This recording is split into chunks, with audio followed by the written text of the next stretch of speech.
దాడిగా మీరు ఎట్లా చూడాలో చెప్తున్నా పట్టు. ఎంఆర్పీఎస్ ఉద్యమం 94 జూలై 7న మొదలవుతే ప్రకాశం జిల్లా చీరాలలో నేను జూలై 17కు దెబ్బలు తిన్నా. నేను ప్రతిదాడి చేయలే. ఆ రోజు జూలై 17 కారంచేడు మృతవీరుల దినం. పాల్గోపాల్ గారు, గద్దరన్న, చాలా మంది మేధావులందరూ అక్కడికి వస్తున్న సమయంలో మా ఆకాంక్షకు అనుగుణంగా కరపత్రం పంచితే మీరు కరపత్రం పంచుతామని చెప్పి మా మీద దాడులు చేశారు. అక్కడ పాదయాత్ర చేస్తుంటే నా మీద దాడులు జరిగినాయి. కోస్తా జిల్లాలు తిరుగుతుంటే నా మీద దాడులు జరిగినాయి.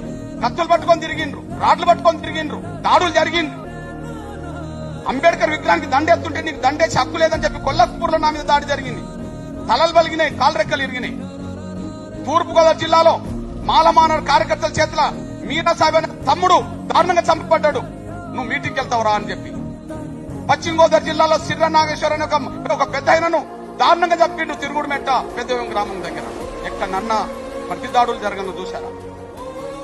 మేము దెబ్బలు తిన్నాం, మేము అవమానాలు పడ్డాం, మమ్మల్ని భయభ్రాంతులు గురి చేసిండ్రు, మా పిల్లల్ని చంపిండ్రు, తలలు పగలగొట్టిండ్రు. ఘర్షణ కాదు, రెండు వర్గాల మధ్య